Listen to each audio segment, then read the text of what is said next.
Great. Well, thanks everybody for attending the 37th webinar of the ARMA Technical Committee on Induced Seismicity. I would like to welcome everybody and appreciate your participation on this Friday. I'm sure everybody is busy, but as has been the case, the webinar is very informative and very useful. And at the end, we usually have a very interesting discussion with the presenters.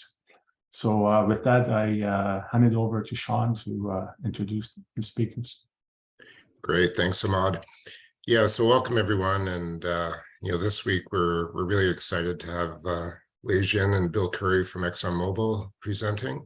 And Lei and Bill are going to be talking about a framework or a toolkit called GIST, Geomechanical Injection Scenario Toolkit, and a really interesting framework for rapid analysis of an injection-related seismicity. And I understand Alexandros Savvidis with TextNet is going to give a few comments at the end as well. So it's going to be a really interesting presentation. This is something that Lei and Bill had presented at the Image conference in the summer, and we thought would be of particular important interest to the ARMA community. So before we hand it over to the presenters, I'll pass it over to Jens to talk about the upcoming schedule. Good morning, everybody. Yes, we have two very interesting sets of talks coming up. Briefly, the first one will be the first Friday of March as usual, but note the different time, 9 a.m. as opposed to 10 a.m. Central Time. This is going to be a different format with the panel discussion, and it'll have a number of people from Texas talking about the recent Texas earthquake. So Peter Hennings and Katie Smythe, the co-directors of the Scissor Group at the Texas Bureau, Dino Huang, Alexandros Savvidis, and Aaron Velasco as well. And so that'll be about some of those substantial earthquakes that we've all heard about recently. And then the following month, and again, note the difference in time. The following month, Han Kao from NRCan will be talking on the 7th of April at the normal time, 10 a.m. Central, about the recent earthquakes in Western Canada. Yeah, thanks, Jens. And just to make maybe a comment here. So as you can see from the next two webinars, the idea is to first of all, talk about kind of the anomalous bigger events that we saw in Texas. And this was actually Peter Henning's recommendation to make it a panel discussion. So the next month presentation, the idea is Peter will introduce and talk about the geological setting. Dino will share some seismological observations, and then Aaron will talk about the sort of regulatory thoughts on changes that were made. So it'd be a really, I think, fascinating presentation, and then a broader panel with also Katie and Alexandros weighing in, and I'll moderate the panel, but I think it'll be a fantastic discussion. Really looking forward to it. And then in April, Han Kao is going to be talking about some of the large anomalous seismicity that was detected in November in Alberta, Peace River, and also an interesting case study in some of the recent updates on seismicity in Western Canada. So should be two interesting talks for sure. Good morning, everyone. This is Mahdi Haddad from the Bureau of Economic Geology. Thanks so much for joining us for another webinar. At first, I would like to highlight the big community that we have here and our interest to share this information about our webinar series with your colleagues. If anyone is interested in your company, please share this information with them. And if they want to be added to the distribution list, we can add them and send these invites to your colleagues as well. We have almost 600 people in the distribution list from the academia, regulatory agencies, and the industry, and we would like to increase the number of people that we have here in order to have better discussions and share this information with a bigger community. Everyone will be muted during the talk for a smooth flow of this webinar, but at the end of the talk, after the formal part of the presentation, you can be unmuted to discuss your questions in person. Please submit your questions during or after the talk in the chat function at the bottom of the Zoom meeting window. We would like to summarize the repetitive questions to use the time better. And this specific meeting is recorded, but there will be a delay for uploading that on our YouTube channel after receiving approval from the presenter's company. And we have a YouTube channel. We ask if it is possible for any one of you to subscribe to this channel in order to receive notifications for future uploads, including this talk in the future. And without further delay, let's invite Bill and Dave to start the talk and take over the stage. Thank you.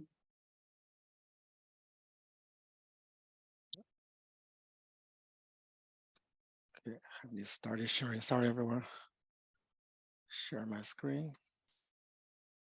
Just a note, I'm Bill, and Lei has my name underneath him as we've swapped offices, as mine's a little bit quieter right now.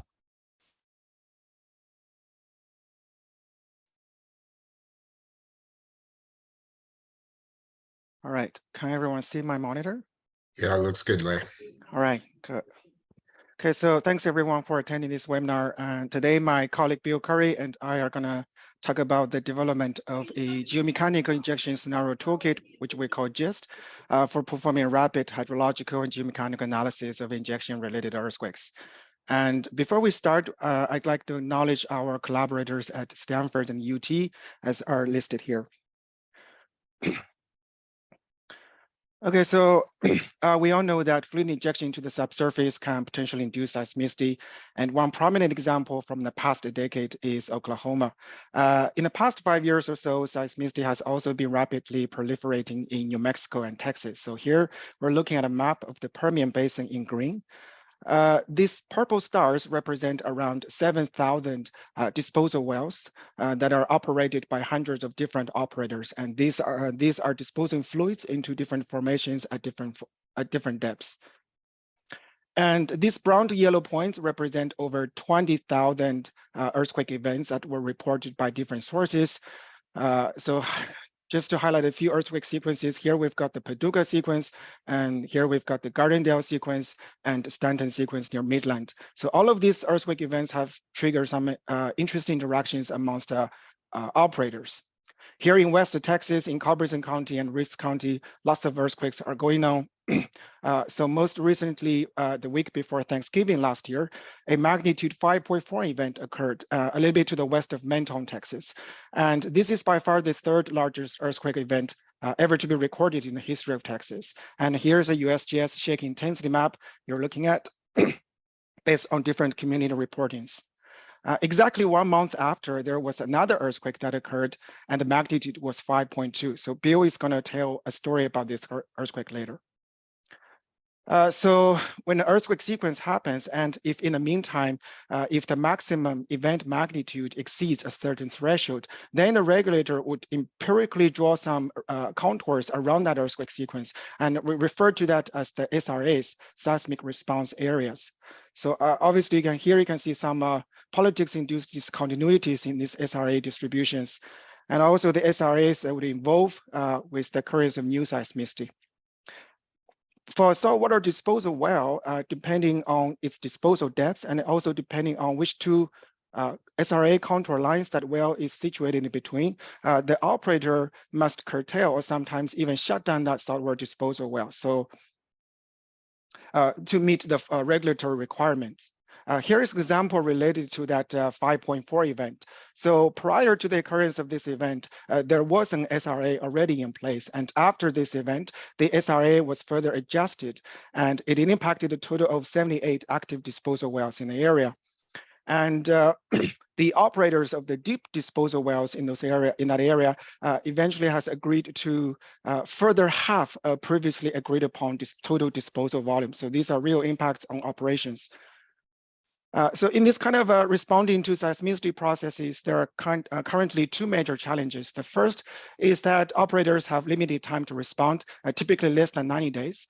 And the second is to derive some physics-based understanding of which wells are most likely to be the contributing sources, what are their contributions, what are the uncertainties, so that we can explore perhaps the different mitigation strategies more effectively. So the rapid approach do exist. For example, this is a study that was published a bit over 2 years ago. And the authors here proposed a methodology for doing some spatial and temporal correlative analysis, and then associating an event with the nearby fluid injection activities and assigning different probabilities. And this is a very useful and pragmatic approach. And some underlying physics is yet to be added. The physics-based approach do exist as well. For example, recently using the area surrounding the Stanton 4.2 seismicity sequence, we have conducted some studies by doing some 3D and fully coupled hydrological and geomechanical modeling of the saltwater disposal activities in this area.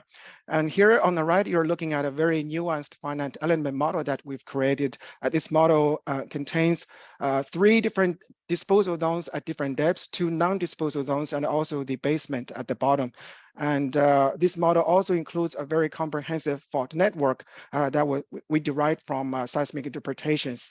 And these are basement-rooted faults, and their upper extents can be adjusted depending on how we assign material properties.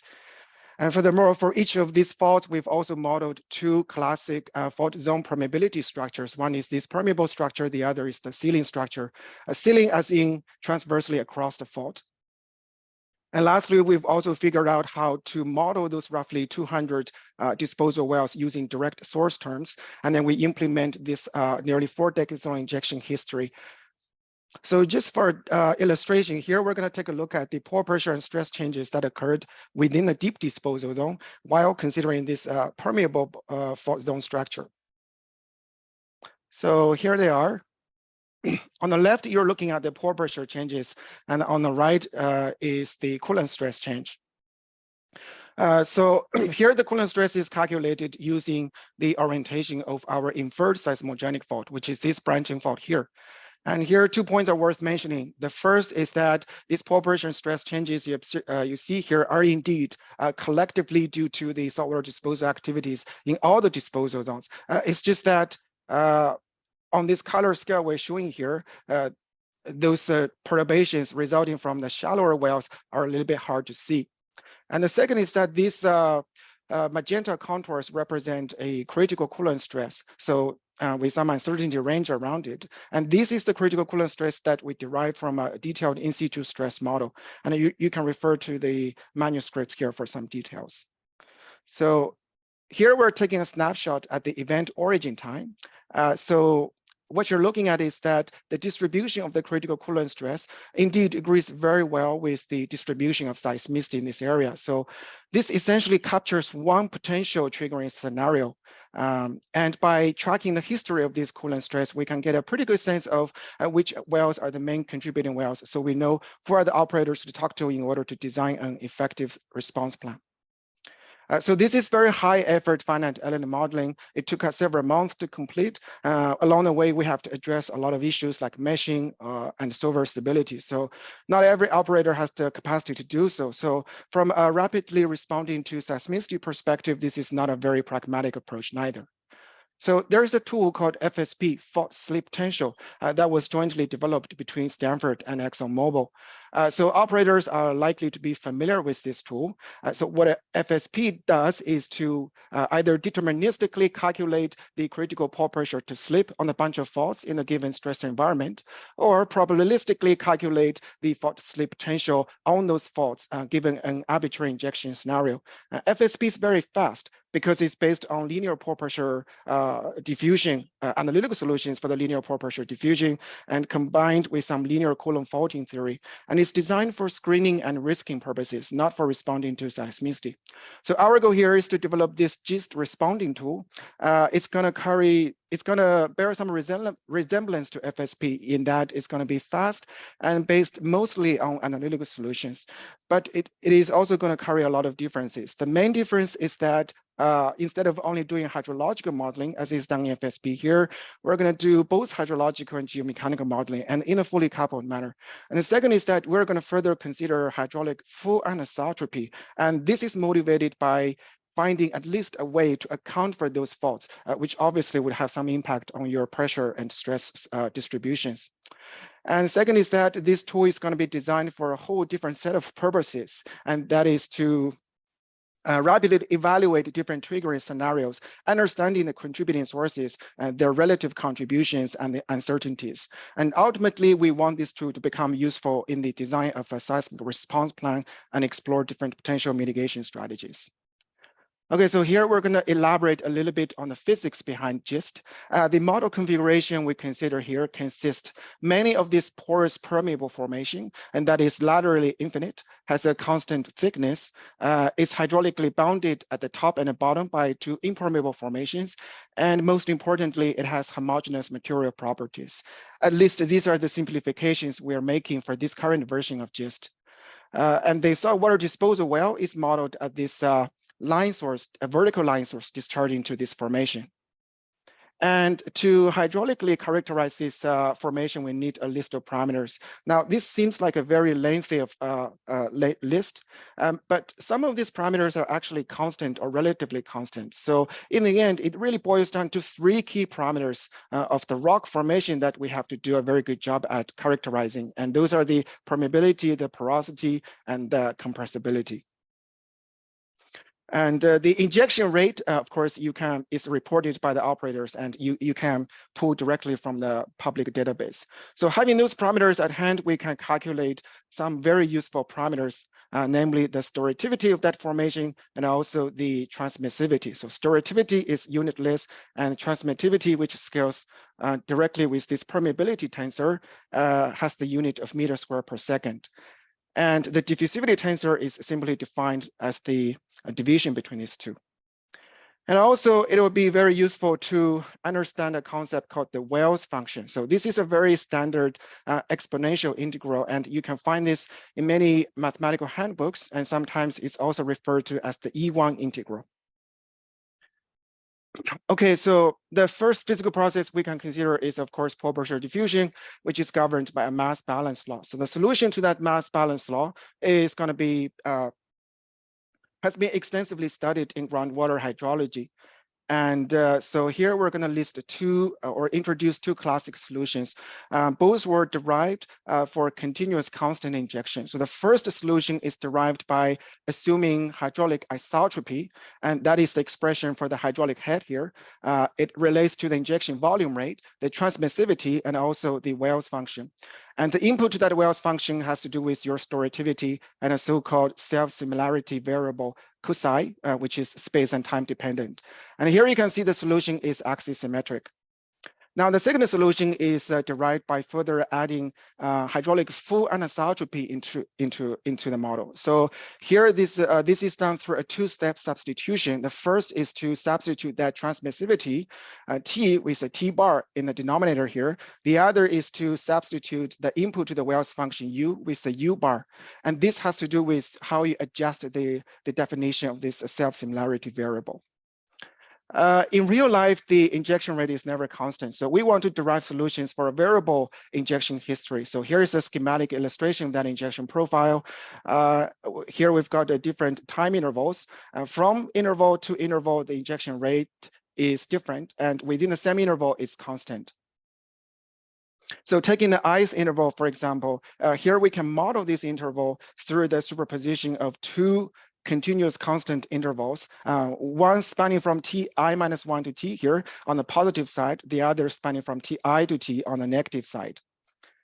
We can repeat this exercise for the remaining intervals, and in the end, we can go collect them and sum them up, and that will be our solution corresponding to this variable injection history.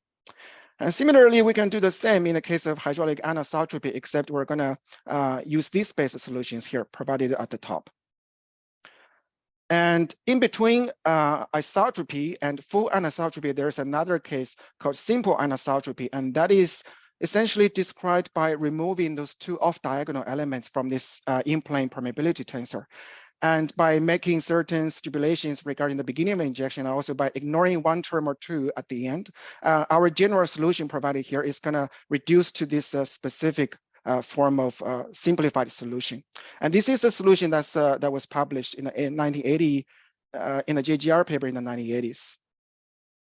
Here, and this is also the solution that underpins FSP. And however, in GIST, we implemented this most general form of solution here. And now the pore pressure can now be calculated from the hydraulic head in a very simple manner. And notice that here we have derived the solutions for the variable injection history from the solutions related to the constant injection history. And this is to be contrasted with the approach we are about to take later. And in the case of well eccentricity, that is when the well is not located as at your model center, you can adapt the solution very trivially by taking the relative distances.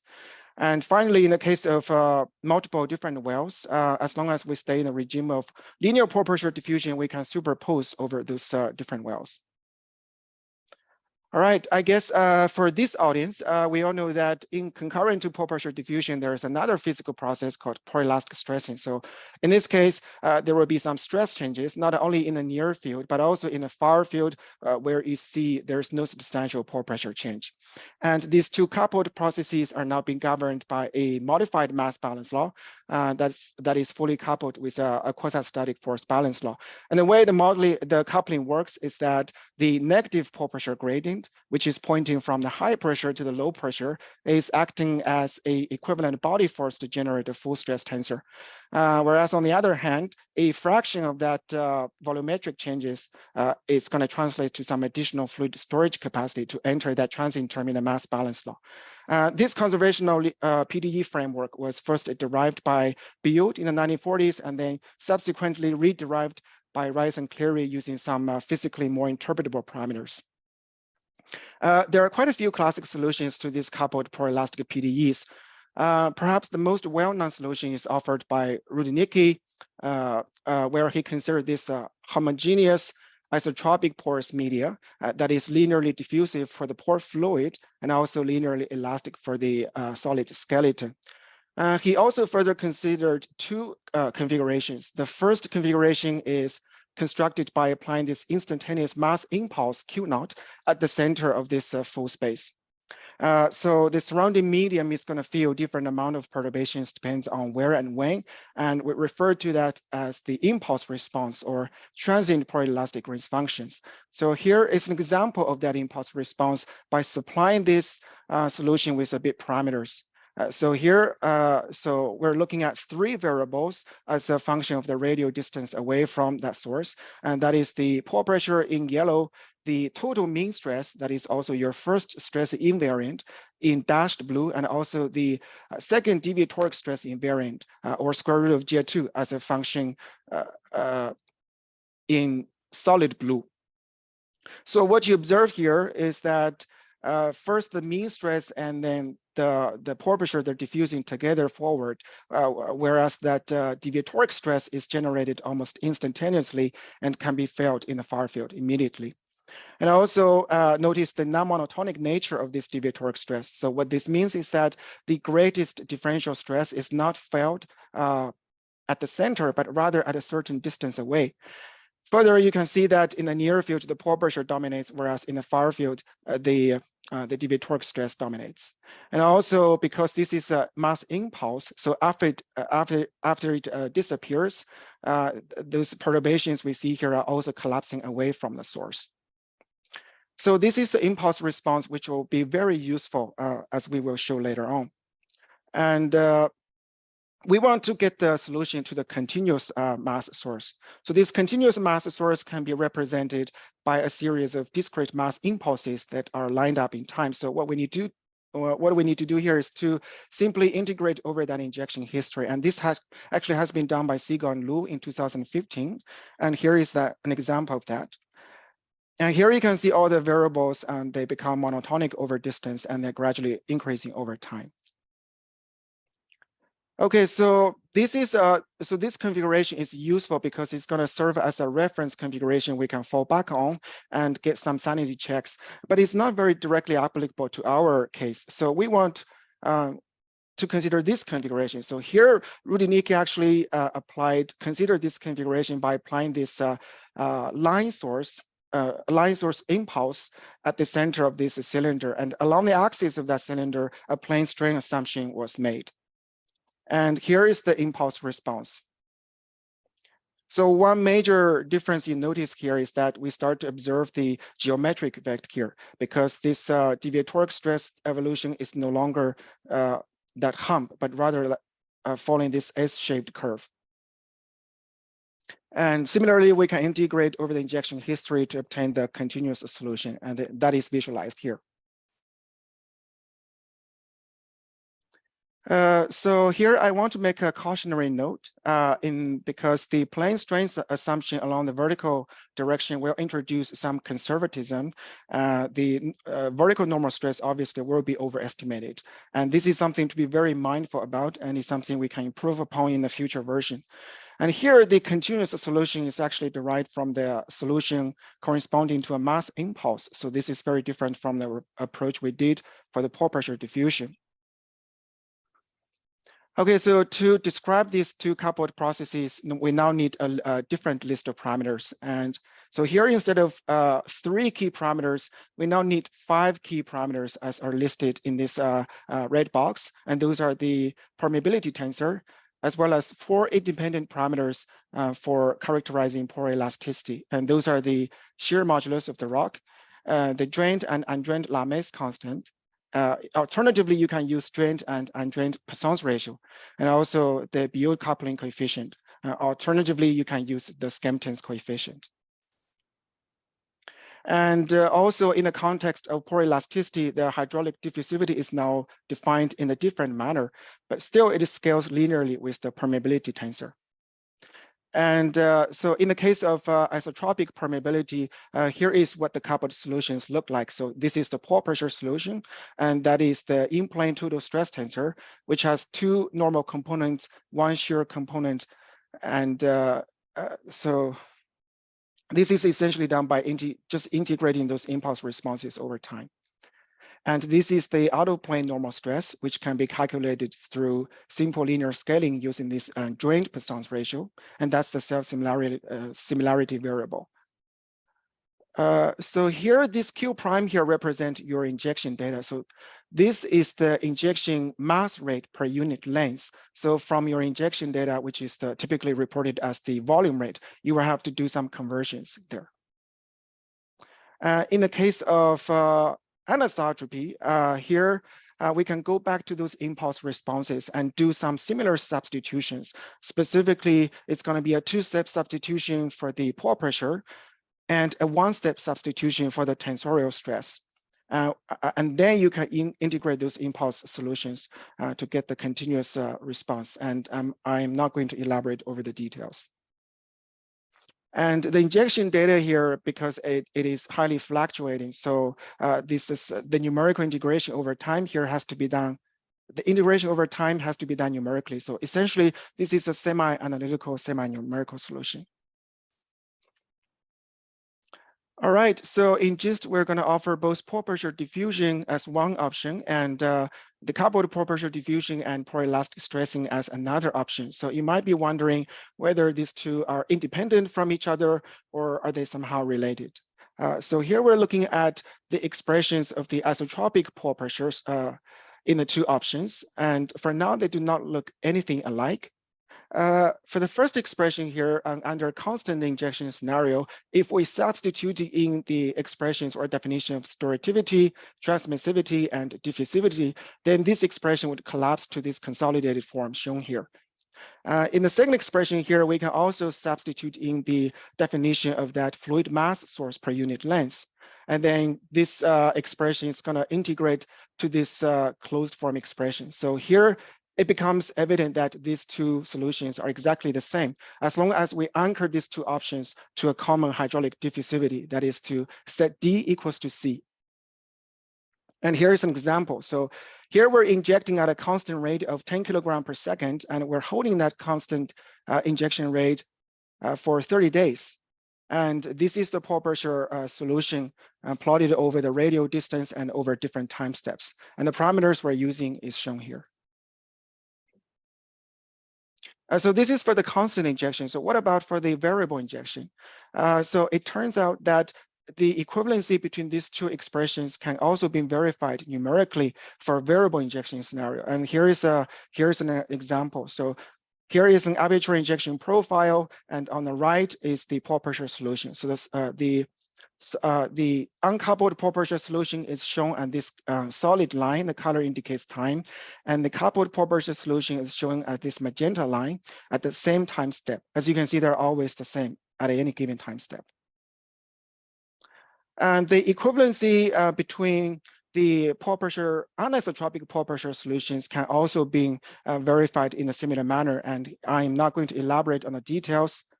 So what is the advantage of knowing this? So obviously, the first advantage is that we can now make some meaningful comparisons of the results that is offered in the two options.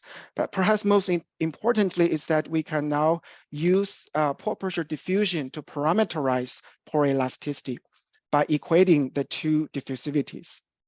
From there, we can calculate some pore elastic parameters which you do not have very good constraint over, such as this undrained Lame's constant or this Biot coefficient, depending on your situation. And as you can see, the parameterization process here is independent from anisotropy because this permeability tensor simply gets canceled along the way.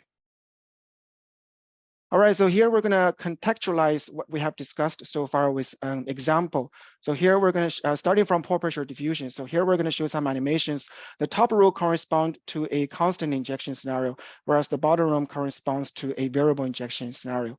And also we have different columns here. From left to right, we have increased degrees of hydraulic anisotropy. And the parameters we're using are shown here on the lower left. So let's start from the first isotropic case. So here you're visualizing the pore pressure diffusion at the top, and at the bottom you're seeing the additional pore pressure changes relative to the pore pressure changes you've seen here. Moving over to the simple anisotropic case. So here you can start to see this spheres or circles that become the elliptics. Moving over to also to this anisotropic case. So here you can see that those elliptics, they rotate into with respect to the well.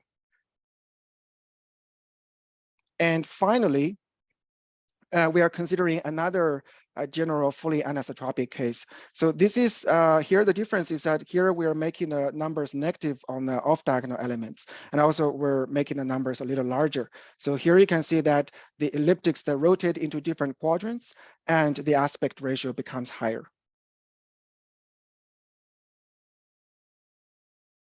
So in the here is a snapshot that is taken at day 25. So if you know your fault orientation, and if you can come up with some reasonable description of that fault permeability tensor, then you can do the tensor rotation, rotate your fault permeability tensor into whatever Cartesian coordinate system you're using here, and then combine that with the background rocks permeability tensor in some educated ways, and and then you can supply that permeability tensor to the GIST solution. In that way, you can you can account for the faults, at least in some ways. So we here we're visualizing pore elasticity. So the parameters we're showing here are listed at the top, and this visualization is done directly for this arbitrary injection case. So on the left is the case for isotropic permeability, whereas on the right is the fully anisotropic case. So starting from the left, you can see pore pressure diffusion, and we have proven that this is the coupled pore pressure, which is going to be the same with that decoupled pore pressure if you use the same hydraulic diffusivity. And here is the total normal stress along the x direction. So here we're following a compression positive notation. So red means the total stress is compressive, whereas blue means tensile. And next we're visualizing the shear stress. And finally, we're looking at the effective normal stress along the x direction. So this is for the isotropy case. On the right, I'm going to play the animations again. And now you can start to see the impact of the anisotropy to your stress distributions.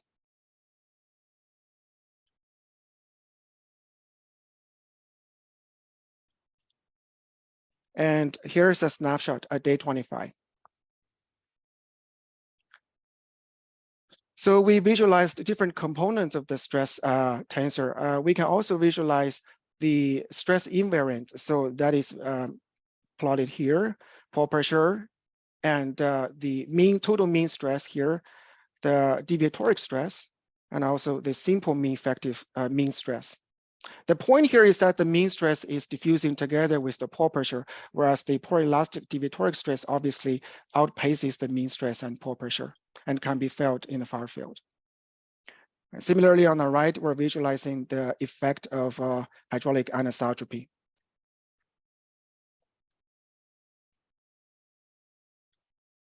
Snapshot at day 25. Okay, so now we know the pore pressure and stress. And the next is to use that to understand seismicity triggering. So here, in order to do so, I have to make a very important stipulation. That is, we're only going to consider earthquakes that are nucleated directly from within the injection. Though we are not going to consider earthquakes that are triggered through some kind of out-of-zone pore elastic stress effects, such as those events directly triggered from the basement. So in the context of pore pressure diffusion, the per well relative contribution can now be very easily calculated as the pore pressure perturbation caused by an individual well divided by the total pore pressure perturbation caused by all the wells in the area. And these are positive scalars, so this relative contribution is going to fall on the range between 0 to 100%, and this requires no stress or fault information. In the case of pore elasticity, the situation becomes a little tricky due to the involvement of a stress tensor. So here are a few key sub-steps. The first is to get the simple effective stress tensor, which is relevant for fluid and faulting. And the second is to resolve that simple effective stress tensor onto your seismogenic fault. And it's going to resolve into a normal traction perpendicular to the fault, as well as two orthogonal shear tractions tangentially along the fault. And the vector sum of those two shear tractions produces something called maximum shear stress. And this is pointed at the final slip tendency direction. And these are the two components that we would gather at the end to define the Coolant stress and understand fault stability. And either component here can be viewed as a result of the joint stressing effect from all the wells that are in this area, as is illustrated in different colors here. So now to understand per well, per contribution, we must disaggregate or decompose these stresses. So for the normal stresses caused by, or normal tractions caused by an individual well is always going to be perpendicular to this seismogenic fault. And in the end, they're always going to sum up to become this final normal traction. However, the shear tractions produced by different wells, they're going to be pointing at all sorts of different directions. And we also know that their vector sum becomes the final shear traction. So a somewhat delicate step here is to taking only the relevant part of those shear tractions by projecting them onto the final slip tendency direction.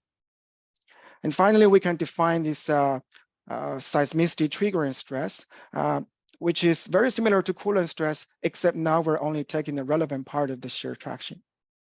Now the per well relative contribution can be calculated in a similar manner using this seismicity triggering stress. And here, in the case of pore elasticity, this relative contribution is the result is gonna vary by a wide range. So what do I mean by that? So here are 4 graphic illustrations. In each figure, let's say this blue arrow indicates the contribution from a certain individual well, and this gray arrow indicates the contribution from all the remaining wells, and that black arrow indicates the final total contribution. So now you can see, depending on the lengths of these arrows, and also depending on whether those remaining wells are acting against or together with this individual well, the number here is going to either fall between 0 to 100%, but it can also exceed 100%, or even becomes negative In that case, it means that well is actually acting to stabilize a seismogenic fault instead of destabilizing it. And this definition requires fault orientation which you can pull from your focal plane solution. If you do not have such information, then we recommend use the orientation of a critically oriented fault with respect to the stress field. In that case, you would need the stress information as well. So far, I haven't said anything about how do I know which are the relevant wells to analyze in the first place. So the operators currently adopt this empirical SRA approach, which is great. So out of scientific curiosity, can we do this a little bit differently? Let's start with the simplest isotropic pore pressure diffusion case. So here, this is the part where understanding those impulse responses becomes really useful. And here, in order to introduce a concept called the characteristic diffusion distance, we're going to go back to this reference configuration where this mass impulse is at the center of this full space. And this is the expression for the mass content per unit volume due to this mass impulse Q0 at the center. So what you're seeing is that the mass is now being distributed within a spherical volume, and the radius of that volume is the square root of 4 pi ct. And within that spherical volume, the heterogeneity is being regulated by this exponential function. So here, this square root of 4 pi ct is the so-called characteristic diffusion distance. For brevitivity, from now on, I'm going to just call it the diffusion front. This is a loose term, not a very rigorous term. It turns out that this diffusion front concept can also be extended into our configuration. So here, this mass content per unit volume is now being distributed within a cylindrical volume. The thickness of that volume is, of course, your interval thickness. And the radius of that volume is, again, this square root of 4 pi ct. And the pore pressure distributions is going to be the same, except with some linear scalings here. And here, notice that this t is the relative time. So it is from the time when that mass impulse appears to the current time of interest. And here is the illustration of that diffusion front in this configuration, in our configuration here. So what you're looking at is the pore pressure impulse response plotted as a function of the radial distance. And different lines simply indicates different time steps. And as you can see, that vertical line here indicates the diffusion front. So as you can see to the right of that line, there's no meaningful pore pressure change. A different way to visualize this is to go to the so-called RT space. So the distance is on the vertical axis and the relative time is on the horizontal axis. And here the color indicates that pore pressure impulse response, and our diffusion front translates to this parabolic line here. As you can see, beyond that line, there's barely any pore pressure change. Okay, so having understood this, we can now, on the per well basis, calculate the well's characteristic diffusion distance or its diffusion front using that relative time. So this is the time from when the well becomes online and starts injecting to the earthquake origin time. So it's going to look like something like this. We can do the same for the other wells in this area. And in here, this black star represent a point of interest. So it can be a bridge, it can be a building. In our case, it's an earthquake we're investigating. So next, we can simply screen out all the other wells whose diffusion fronts have not yet reached that earthquake event and only keep the remaining wells. And that is the well we deem relevant to this earthquake event. And this graph on the RT spot, the very first mass impulse that gets kicked off at the well from a continuous injection is going to be represented by this point. And if the earthquake is located below this diffusion front, then this well is relevant. Otherwise, this well is irrelevant. So this is really a very simple but elegant approach because the only required inputs are the event epicenter location and origin time, as well as the well's location and the time the injection begins. The injection history itself, like the injection rate, the injection volume, or the duration of injection really does not matter. Okay, so now moving over to the slightly more complicated case of isotropic pore pressure diffusion and pore elastic stressing. Again, we're going to go back to those impulse responses, and you have seen this animation before. We're looking at the impulse responses in the pore pressure and the two pore elastic stress invariants. And furthermore, here we're also adding this vertical line. That's our diffusion front. As you can see to the right of that diffusion front, there is a poroelastic stress changes. So in this case, it is obviously no longer appropriate to just using this diffusion front to pull the relevant wells. Instead, we need to define and use some sort of a stress seismicity triggering stress front. And this can be done. Again, we're going to go back to this impulse solutions and then use that to calculate the impulse response in the coolant stress. If you know your fault orientation. If you do not know that, then we can calculate a somewhat invariant form of that coolant stress. And that is the stress that is shown here at this thick line. So the definition of this invariant form of the coolant stress is essentially inspired by the definition of the coolant, the Moore coolant yield criteria. Here, so we're setting the cohesion to 0 and setting that loads angle to pi/6. So this curve is going to look different and depending on the parameters we use. So in order here, we're going to get a relative measurement of this stress by normalizing it with the maximum pore pressure change that is going to be registered at the beginning at the center. So here's a visualization of that normalized coolant stress and reference back to different diffusion fronts. And as you can see, especially at earlier times, the outpacing effect of that stress is pretty strong. So visualized in the RT space, it's going to look like something like this. The color indicates that normalized coolant stress. And we're also showing some contours, for example, 5%, 1%, 0.1%. And this is our pore pressure diffusion front. Now, what we can do is to pick one of those contours as our stress front. Which contour line you would like to pick is going to depend on how stringent you would like to be. So, for example, if we pick this 0.1% contour line, we can use that as our stress front. And here we're further visualizing the ratio between this stress front and the pore pressure diffusion front, and they're evolving over the time. And here we did this exercise by sampling over a wide range of diffusivity scenarios. And so what you see here is that this ratio tends to start from somewhere around 6 and decays over time. And this is to be consistent, when you change the diffusivity numbers. So for the practitioners out there, if you do not wish to do this kind of complicated calculations, one good rule of thumb would be to multiply your pore pressure diffusion front by a factor of 6 in order to account for those far field poroelastic stresses. In the case of isotropic permeability, of course. So finally, now we're going to consider hydraulic anisotropy in the exercise of well selection. So here on the left is the anisotropic pore pressure diffusion case. Obviously, the previous concept of this square root of 4 pi CT is no longer going to apply. Nevertheless, we can calculate that the impulse responses in the anisotropic pore pressure, and then normalize it, and then look at different contour lines, and then pick a contour as our anisotropic pore pressure diffusion front. And that is illustrated at this magenta line here. For your reference, that isotropic pore pressure diffusion front is shown in purple.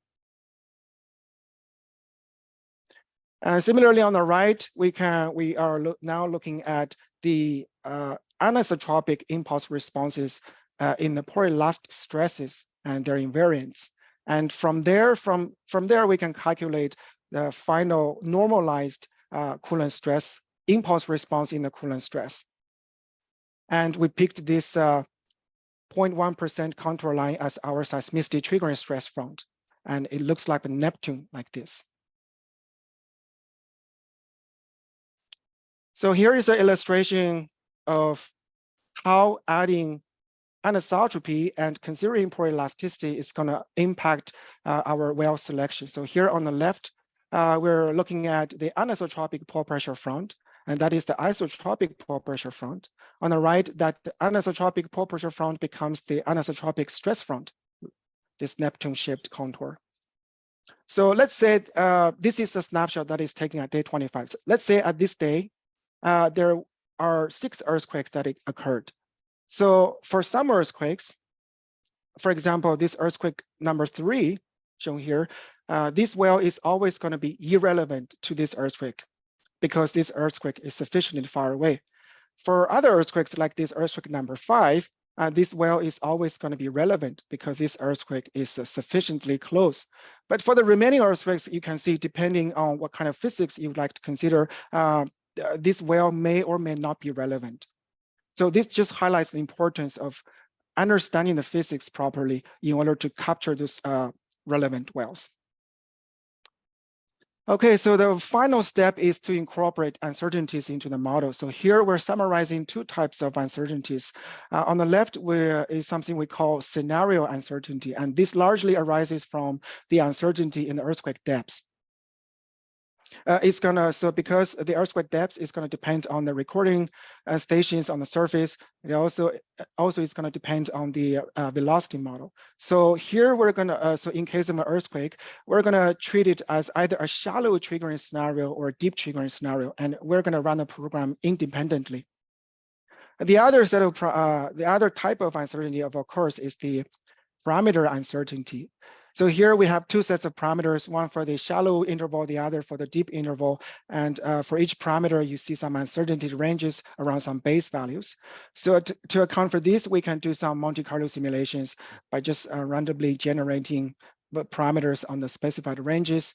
And then you can do this stochastically by specifying a number of stochastic realizations.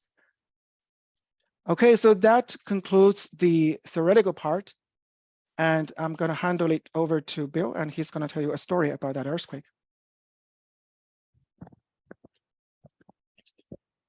Thank you, Lei. Realize we're getting a little bit short on time, so I'll try to keep this relatively short. I've seen a couple of comments in the chat from both of Colin and Steve, and I'll get to those a little bit in this next couple of slides, actually. So the example we want to look at is this most recent Range Hill event that happened on December 16th, just north of Midland. We thought this was a good use case for something where there wasn't a whole lot of seismicity before, in an area where it's on the edge of an existing SRA, and people are being asked to put together an operator-led response plan. So let me go into what we did on this. So as far as inputs, as mentioned before, we need the earthquake epicenter location, the focal mechanism, which of course is very nicely provided from TextNet. Thanks, Alexandros. The next thing we have is disposal volumes. And so here, what we've done for the entire Permian actually is taken all of the data from B3 Insight in both Texas and New Mexico, and we've done a bunch of processing on it. So for this analysis, this was done on data that was downloaded on December 19th. And so what we did is we isolated things to saltwater disposal wells, either within what we're calling the deep or shallow intervals. We are treating those, and I want to be very specific on this. We are treating the shallow case as one independent triggering scenario. So claiming the earthquake was nucleated in the shallow disposal interval. And then we have one case for the deep disposal interval, again, claiming that it is nucleated in that disposal interval. Obviously, we have earthquake depths associated with this, which put it in the basement. We do not take into account depth, and that's very intentional, with the idea being that early on in an earthquake sequence in an area with perhaps poor seismometer coverage, we would not have a well-constrained depth. As far as processing, I despiked this data. We regularized it to a 10-day reporting interval and extrapolated. This is on top of the processing done by B3. For disposal interval properties, again, we're running 2 independent scenarios, one shallow, one deep. The numbers for this and the associated uncertainties are provided by our friends at CISR, our collaborators, Dr. Smai and Kaye in this case. JP Nako as well is involved in this work, and thank you for their assistance in helping to provide a useful parameterization for this type of tool. Again, here we're showing a shallow and deep as separate intervals and kind of a fault potential type flat probability distribution on these. I think in the cases I run here, we run 500 Monte Carlo simulations for each scenario. The lawyers made us put this in, and I think it's really important. Actually, Peter Hennings helped on this first line about what this is and what this isn't. So GIST is designed to quantitatively explore stress changes associated with complex injection patterns, right? We want to use scenario testing, generate many different scenarios, say it's shallow, say it's deep, say it's pore pressure driven, say it's poroelastic driven for either a specific seismic event or a location of interest. This is modeling in-zone stress changes. And the thought is, given this type of scenario, we could model potential future injection plans to inform a operator-led response plan.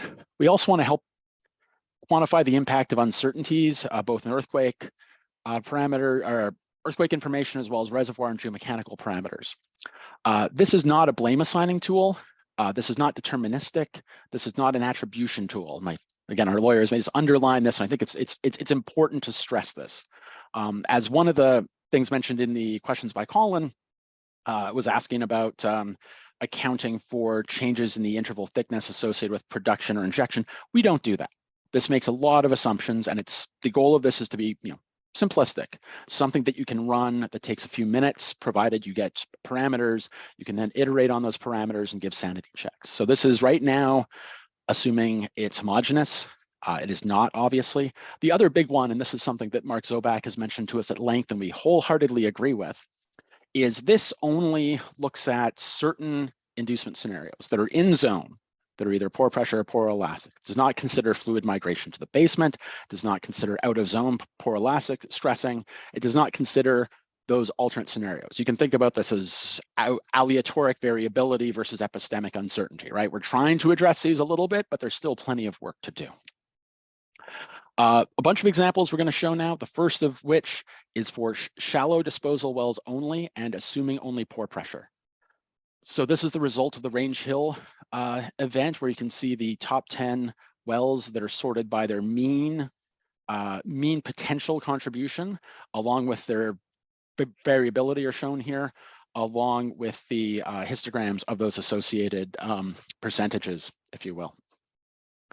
And again, this is the parameterization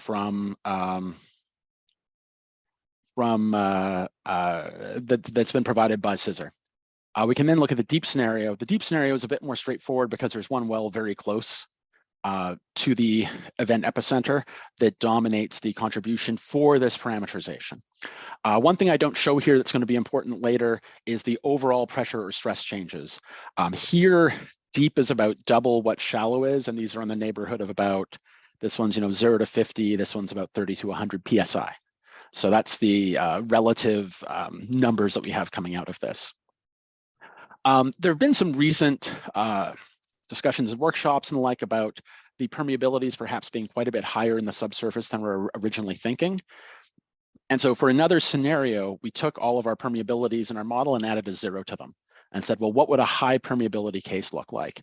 So now we're looking at 50 millidarcies plus or minus 40 for shallow, and up to past a half a darcy for deep disposal. So if we look at what happens there, you can see that obviously the number of wells being selected increases.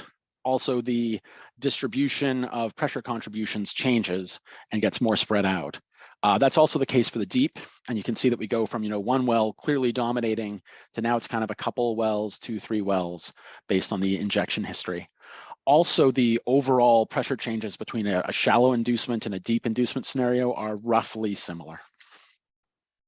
Now we're going to go to include poroelasticity, and one thing you'll notice here is that a bunch of these wells are blue, and it's dependent on the azimuth relative to the focal plane solution. These are actually stabilizing wells. Granted, it is a very small number that is being stabilized by that Steve Wilson refers to, but it's something that we think is important to model because people claim poroelastic triggering of earthquake. So let's compute it and see how viable of a scenario we think it is. So here's the shallow case, again, run independently. For all of these scenarios, the diffusivities are matched. So we have a pore pressure scenario. There's a corresponding poroelastic scenario that has the same pore pressure response. And something else to stress, all of these are isotropic. The anisotropic code is still in development and will be added hopefully sometime in the future. Also, for the well selection, as Leigh mentioned, we increased the selection distance by a factor of 6 to be conservative here. The next one here is the deep scenario, and you can see again, this looks relatively similar to the pore pressure case, but it does have some differences. The next example, we break things, and Lei referred to this earlier, is we now have a shallow case where we have contributions that are mostly sane, but we have a few values that are in the thousands of %, both negative and positive. And so what happened here? Well, let's take a look and see. And let's look at the permeability ranges, first of all. This is relatively very low permeability, right? Anywhere from 1 to 9 millidarcies. So if we have wells that are relatively far away, perhaps the pore pressure front's not getting there. Let's look at the overall distribution of stress changes associated with a triggering scenario. And this is where it kind of starts to come to light, is a bunch of these triggering scenarios that we have a negative stress associated with it. So the scenario is saying that a stabilizing force is somehow causing fault slip. So we can use this, it's a toolkit, right? So we're using it to test these scenarios. And what we can learn from this is that actually our permeability distribution in this case, the low end of it doesn't make sense. We aren't able to get a meaningful triggering scenario. So we started off at a low end of 1.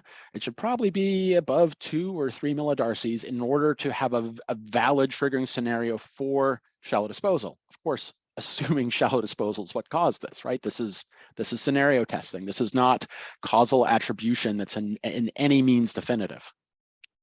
For the deep scenario, this doesn't really happen, and it's a bit more of a straightforward story. But this is really kind of a quick test case. When we were playing around with this, we found we had to rerun things a bunch of times because we have, didn't include all of the wells, or we had a parameterization mishap. And it's sort of what we think of the use case of this type of toolkit is something to run quickly. Speaking to Colin's comment about all the physics not being included, that's true.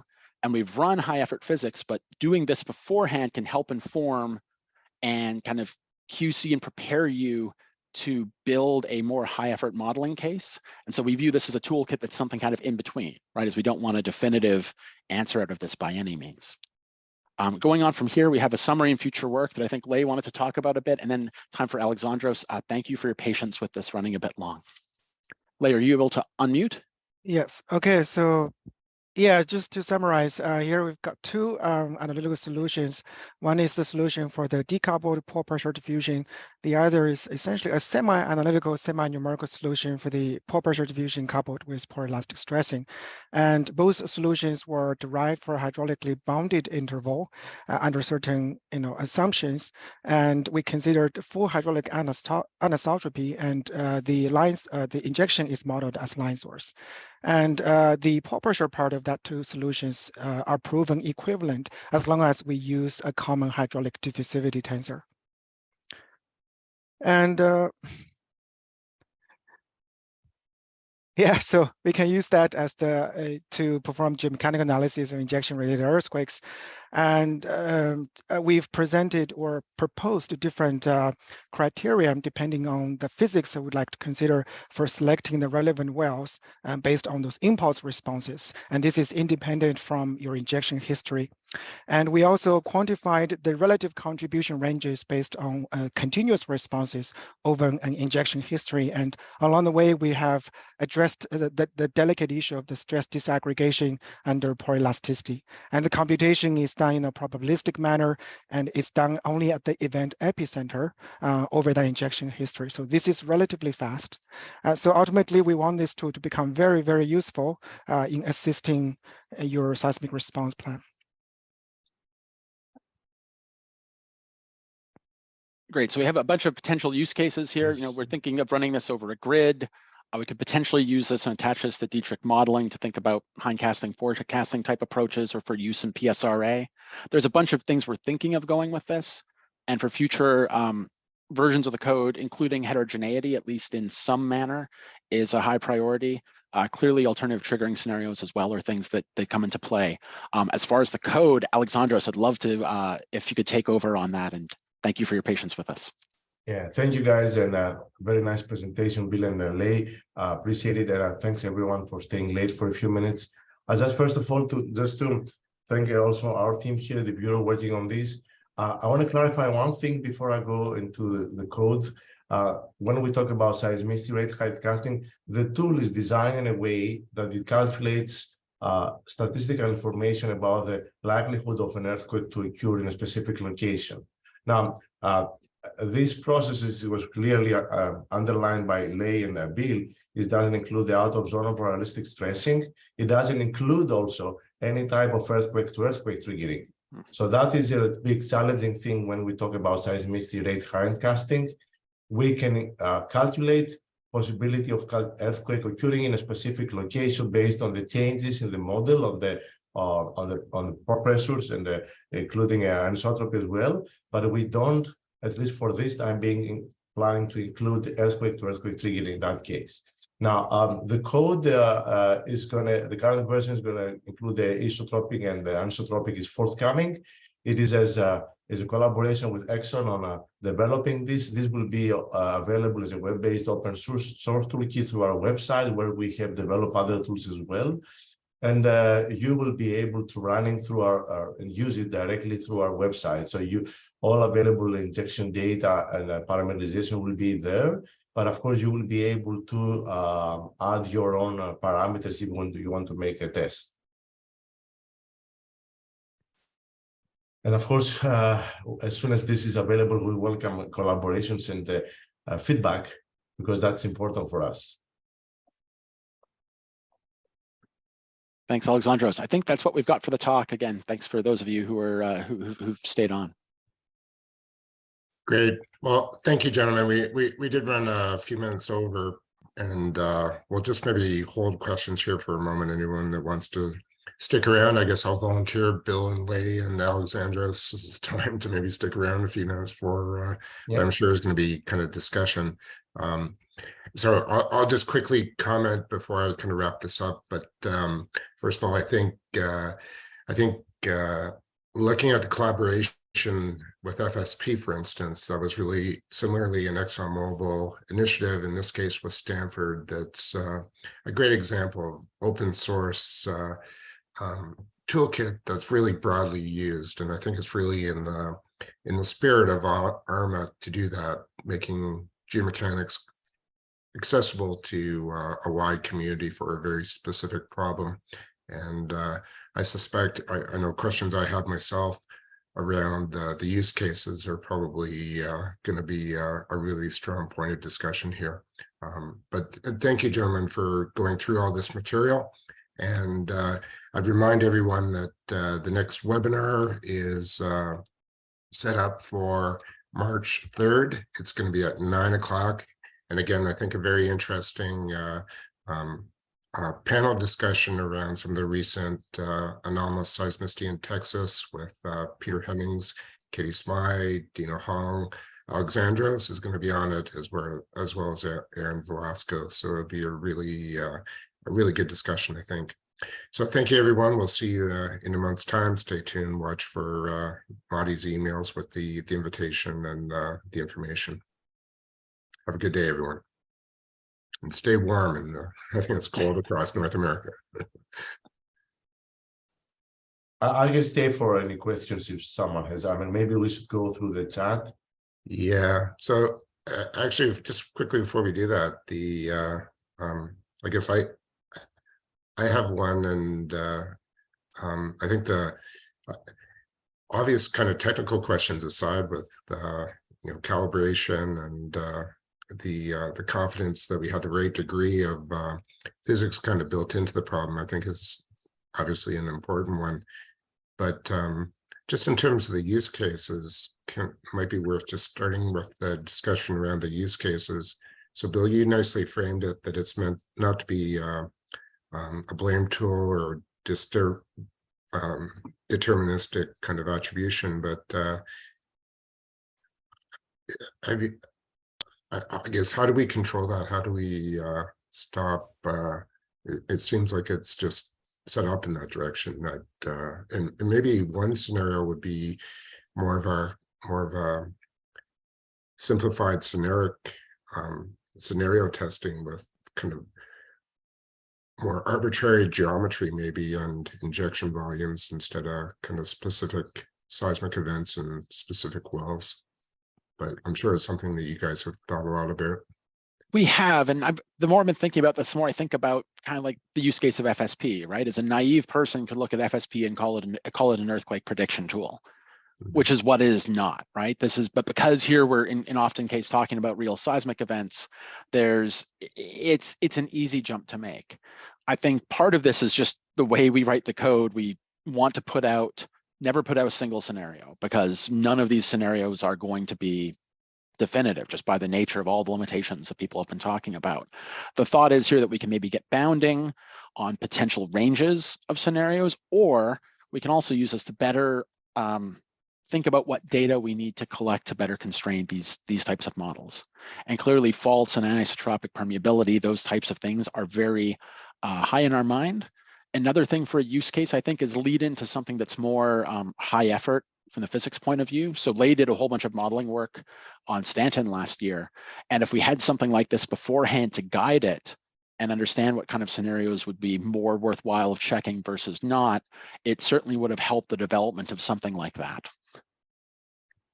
Understand, yeah, and there's obviously lots of important questions, and you nicely framed it. There's the obvious question on causation, maybe shallow disposal and deep seismicity, but as you pointed out, the physics hasn't been built in, as I understood it, to not try to look at causation that way.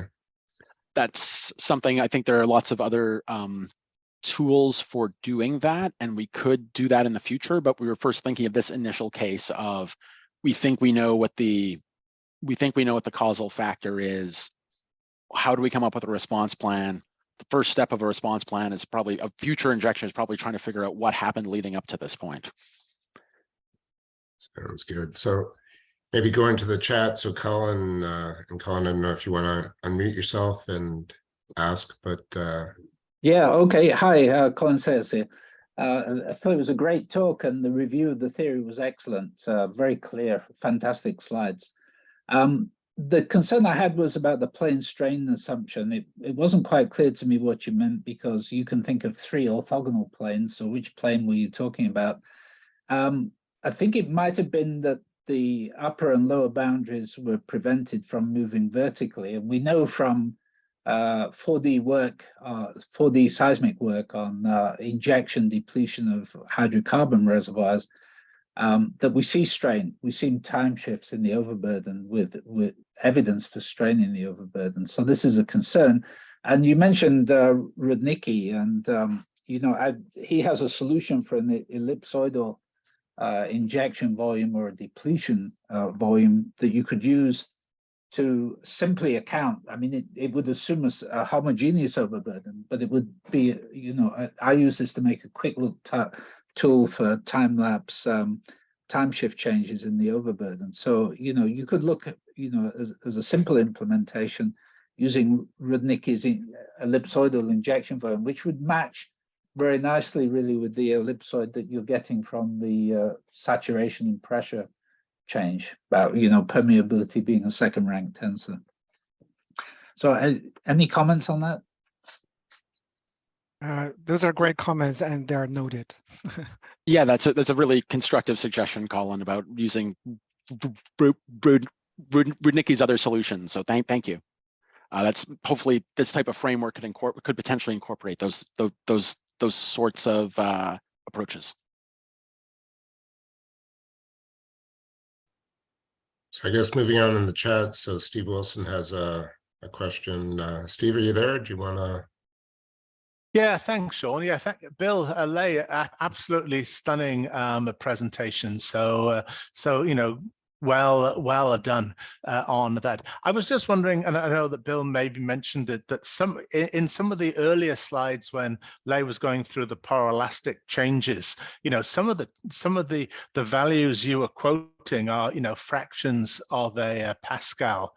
And I was just wondering whether or not these were, are these truly meaningful numbers, or are we just trying to count how many angels can sit on the head of a pin? It seems like, but then Bill also mentioned that, you were looking at changes of, 30 or 50 PSI, which I think must be more from the direct pore pressure diffusion rather than the poroelastic contribution. Yeah, so the small numbers you're referring to actually result from the impulse responses by applying a unit amount of mass at the center. So it's 1 kilogram being distributed into a very, very large volume. So that's why you see those exceedingly small numbers. Those are the impulse responses. But giving a continuous injection profile, those numbers will become very reasonable. Oh, okay. Maybe I didn't pick up on that. I didn't realize it was just a unit effect that you were demonstrating. Sorry for that.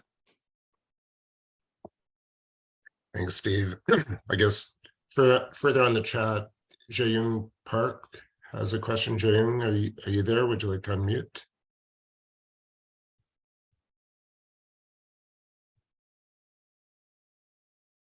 Yeah, so Lei, this might be a good question for you. I guess he's asking in the fully coupled, maybe the Stanton more detailed fully coupled modeling. This may be the question whether it's layer cake or full 3D heterogeneity in the model.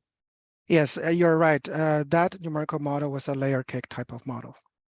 And the second question, can this just calculate poroelastic stressing in the impermeable layers? No, because we're only focusing on the disposal zone. Okay. And Jaeyoung just mentioned his mic doesn't work, so thanks for that. AM, I'm not sure who AM is, but I think there's a couple questions here, and I see Katie responded to one. AM, would you like to, and apologies for not knowing the hi Sean, this is Abhijit Mitra from Metroc Laboratories. I thank you, Katie, for replying. I think I may have some follow-up questions, but I'll probably just reach out. I will send you an email whenever I have the question. But thank you so much. Yep. Alrighty. And it's a very nice presentation for someone who doesn't have a background in induced seismicity enough. It's a very informative presentation. So thank you, Lei, and thank you, Bill. Great. And then I know if Sandra Garvey, if you're still on, has a question on where to get the code is on GitHub. But yeah, Bill, you want to jump into this or? Yeah, we're currently working with Alexandros to get version 1 of the code in shape. It'll likely be a BSD 3-clause license, and the thought is to both have a web version available and then also something GitHub. So if people want to contribute, which we're eager to, there's a bunch of other inducement scenarios that could be analytically modeled that could be built into this framework. We would be very happy if others wanted to join us on this heading down this path. So stay tuned. Quick question, Colin again. Could you possibly put a link to the paper in the chat? Let me see. It's so we're talking the paper for the image conference, yes. right? It's called. I can give you the title of it right now. It's called Rapid. I can easily add the link, the DOI, I think. Oh, perfect. Okay. And also the link to the TextNet where it's going to be, right? Yeah. If you could put those in the chat, we can just use those. Okay, and then just about the code, we plan to create a core library, and that will be the one to be used for any communication with a web tool. So eventually, when it will be available to the public, then you can use the same library, and that will be open source, as Bill said, following the specific license. And I'll add to the chat also the websites and the DOI of the paper. Thank you, Alexandros. Thanks. And FYI, that paper is a simplified version of what we have talked today. In that paper, we do not have anisotropy, and the well selection criteria is much more simplified. We're also missing the Monte Carlo aspect of it there. Yeah, it was sort of a work in progress. We wanted to publicize this early. Katie, I don't know if you're still on. I see there's some dialogue back and forth in the chat, and I know you unmuted a moment ago, but do you have more to add? Nope, I'm happy in the background. I think we addressed things in the chat, and feel free to follow up by email if there are remaining questions on parameterization. Great. Thanks. Because I see BO coefficient here a few times as I go through the chat, maybe I'll jump in and ask a question. It seems like a parameter that's particularly difficult to characterize. Any comments on like how much how could we calibrate a reasonable estimate? Of course, we could. Yeah, so in one of the slides, so I mentioned establish the equivalency between the uncoupled and coupled pore pressure solutions. And then from there, we can equate those two diffusivities and then back calculate some, for example, this Biot coefficient, which we do not have very good constraint over. So that was the main motivation why I was trying to prove the equivalency between these two. Great. Well, I think we managed to get through all the questions on chat, but I think there's still there's quite a few people online before. I think they jumped off before the end of the hour, most of them. But does anybody have any? If anybody has questions, please feel free to unmute yourself. And Bill, Alexandros, if you have a few more minutes to. Yeah, certainly. Yeah. If people want to email, I'll put my email in the chat. If people want to reach out about this as well. It's awesome. Quick question. I'm not sure if you guys addressed that in the questions. So I asked about, what is the, is there any way to characterize the anisotropy matrix? I think I'm going to ask that question. Would you mind answering that? I think Sean missed it. Oh, I'm sorry, Mosley. No worries. I can read it, but I think probably if you guys have already read, no need to repeat. So one thing that operators have been doing in different areas is they've been doing these pulse pressure tests. So they've been doing essentially a field test where one of the wells that is shut in one of these seismic response areas, they stick a downhole pressure gauge in it, and then all the surrounding injection wells kind of keep constant and they alternatingly pulse. And from that, you can back out a diffusivity. That's been done in a bunch of different places. I know Jamie Rich at Coterra presented on that back at the, there was the SEG SPE Induced Seismicity Workshop last summer. I know Stefan's on the line. There's some work like that that I think is not yet public that's being done elsewhere as well. And so, but yeah, this is something that's certainly of concern for us, is that we have a modeling tool and we have highly uncertain inputs. And so one way to do that is to probabilistically try to look at things by putting in ranges, but we would much rather collect more data to help constrain this. Hey, Bill, if I could follow up on that.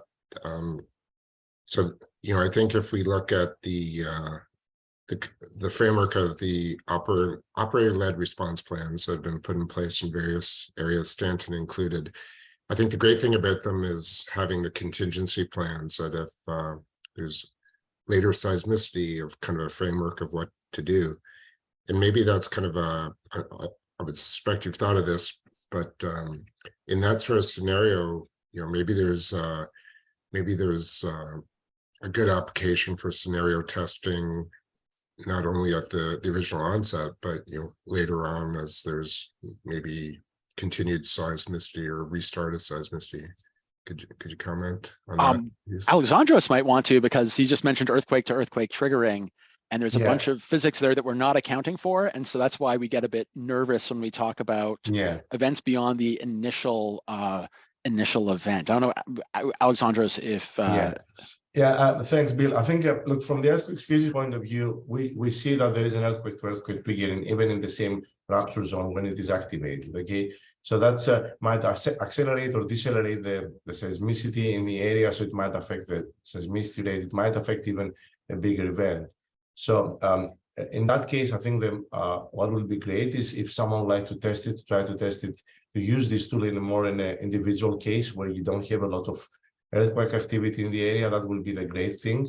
If you start having a lot of earthquake activity, I mean, the distance from the other earthquakes or the other, it will certainly matter a lot for any type of modeling or adjustment, I would say. I would try myself to avoid that. I think that's the most challenging thing, especially in areas of high seismicity. So, for example, I think, let me give you, in the Delaware Basin, in the northern Conversion Reefs area, I would try to avoid using this tool. But for the Midland area, where we see these rupture zones that have been activated more independently one from the other, even if some of them are pretty close one to the other, maybe you can try to use it as an assessment tool. But if you have any other case that is more like with a high distance from other earthquakes, like say 40, 50 kilometers, and the seismicity is not very high, like not more than 3.5, or for example, then maybe you can try to use that. So there is there is an effect of the earthquake to earthquake region all the time. And there are other methods to account for that, right? So we kind of Yeah. mentioned before, this is a toolkit that sits in the, relatively fast and easy. You can get something out a couple days after an event if you're concerned, but you can use the information from this to lead into higher effort modeling. They can account for those types of physics.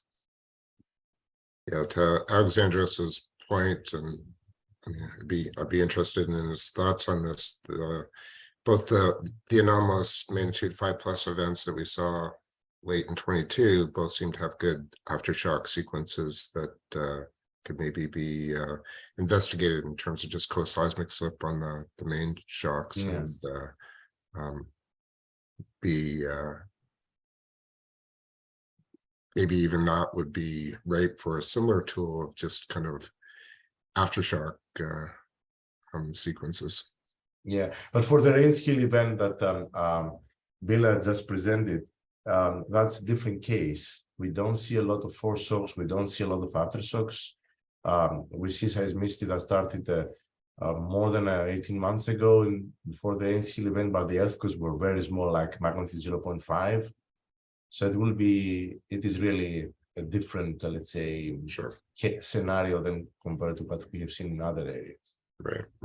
Understand. So for Culberson Reeves, maybe on the early parts of the sequence, it might be worth playing with these types of approaches to just mess around with it. But after the amount of activity in that area, yeah, there's a reason why we picked Range Hill. Yeah. Colin here. I just have one other quick question. I did put something in the chat. It wasn't read out, but it was about the need for an effective permeability. If you measure the permeability on cores, that's not going to be appropriate because you have to take into account all natural fractures, etc., and upscale it. But the question really is, if you're including natural fractures in the permeability, these will respond to changes in pressure. So the natural fractures will tend to open up, and then that will enhance the permeability, and so that will give a nonlinear effect. So I'm wondering if there are any plans to look into that, the fact that the permeability will evolve with injection. Certainly a valid point. The wells injecting above frac pressure, right? That happens, and this, of course, this type of modeling does not account for that. Certainly, I know Katie mentioned, as far as made a comment regarding the overall characterization of permeability more being constrained by field data, which is something that can be brought into this. Quick question here. I think I'll just follow up on the question that I asked, I think, in the chat. So the second part of that question was, if I understood it right, it was only in zone changes, right? I guess since you guys have access to that data and recent earthquakes, have you quantified like how much of that like the seismicity is actually in zone injections versus out of zone? Have you looked at it? The hypocenters of those events are right now well into the basement, right? That's for the case of a lot of these. So I'll kind of leave it at that. Yeah. Okay. And Bill, just for clarification, I don't think there's any basement injection going on, right? Yeah. That's yeah, right. that's yep. Captain Obvious. We assume. And apologies for Colin's comment before. I guess I saw Colin's second chat, but I skimmed it thinking that maybe it had been combined with the first one. So apologies for that, Colin. I guess I'll ask maybe a pointed question if I could. And by the way, Bill and Lei, thanks for agreeing to do this, and lots of good discussion here. But I know sometimes probably tricky to get approval to talk about sensitive subjects like this. So thanks for the agreement to do this. But I looking at the poor elastic effects, and Lei nicely laid out the case of some scenarios where wells seem to be stabilizing the fault system. What are your thoughts in terms of using the tool that way? If we could identify that maybe not just turning off all wells would be a good idea if we have some, even if it's not perfectly confident, but if there's wells that seem to be more stabilizing the system, try to keep those going and more selective of what's turned off, I guess. Do you think we would have enough confidence in the results from that? I think it's going to be a double-edged sword. Depends on how you use it. So for example, if you keep only those stabilizing wells and shut down all the non-stabilizing wells, then the solution might change again. And in this case, those previously stabilizing wells, in this case, in the new case, might be destabilizing. So really, there's no way we can know until we put all the wells, like a potential scenario of all the wells, into the model and then run it. And let me add something to this. When we talk about stabilizing and destabilizing wells, I think it is important when those wells are far away from the event that we are looking at. If those wells are very close to the event we're looking at, this effect of increasing or let's say decreasing the stress in a specific direction, that might not be actually destabilizing at the end. Okay, it becomes a little bit more complicated, and of course, maybe that can be another discussion sometime. Yeah, Alexandros, the pore pressure contribution of those wells dominates, right? Which, yeah. Yeah, it's obviously it'd be a challenging. It'd take a lot of courage, I think, to make that decision, right? To put the faith in the model, stabilizing and stabilizing. But actually, from the my perspective, I've seen hydraulic fracturing induce seismicity, and clearly seismically active faults have been shut down by pore elastic stress shadowing from hydraulic fracturing adjacent to the fault, which is kind of an interesting observation, I think. Yeah. But Sean, just on this, what was the time that this was happening? So that I think that is important. That if in order to make sure that you have zero at the end, then it has the stabilizing and destabilizing parts should be very close in time. Yeah, absolutely. This was activation of a fault system that generated seismicity for some time and was stabilizing when subsequent operations looks like it effectively clamped the system, and it's really quite remarkable that the seismicity rate dramatically decreases with the offset activity. So right. I have a question about the method. Great presentation, Lei and Bill. My question is about the inclusion of the fault morphology. So regarding the cases that you showed and the limitations of the model, I think the fault morphology is not considered at all, right? In these cases. And basically that contributes significantly for the out of zone fault reactivation. So is it possible to consider that at least for in-zone fault reactivation, like for enhancement of permeability in one direction that the fault zone is oriented, and or like in a barrier fault, it can stop flow through the fault? Yeah, for now, I do not have a very good idea of how to do that. Yeah, so we've been thinking of those sorts of additions, but how to do it in a way that you could do something analytic, that you could run Monte Carlo over, and not something that's a higher effort finite element type simulation is a challenge. As far as the work on the anisotropic hydrology in this case, one obvious use case is using that to try to account for faults, as Lei mentioned, right? It's to account for permeability along the fault gouge zone, for instance. But that's sort of one way we're thinking about it. Okay, good. Thank you. Thanks.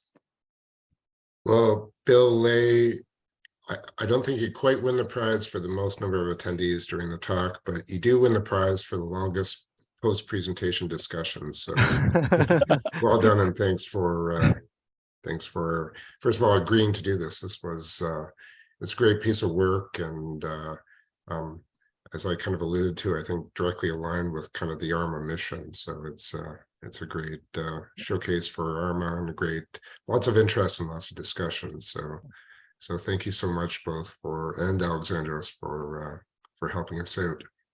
Yeah, thank you for inviting us. Yeah, thank you very much. And thanks everyone for the questions and for the interest. It's certainly appreciated. Thank you, everyone. All right, everybody have a good day and stay warm.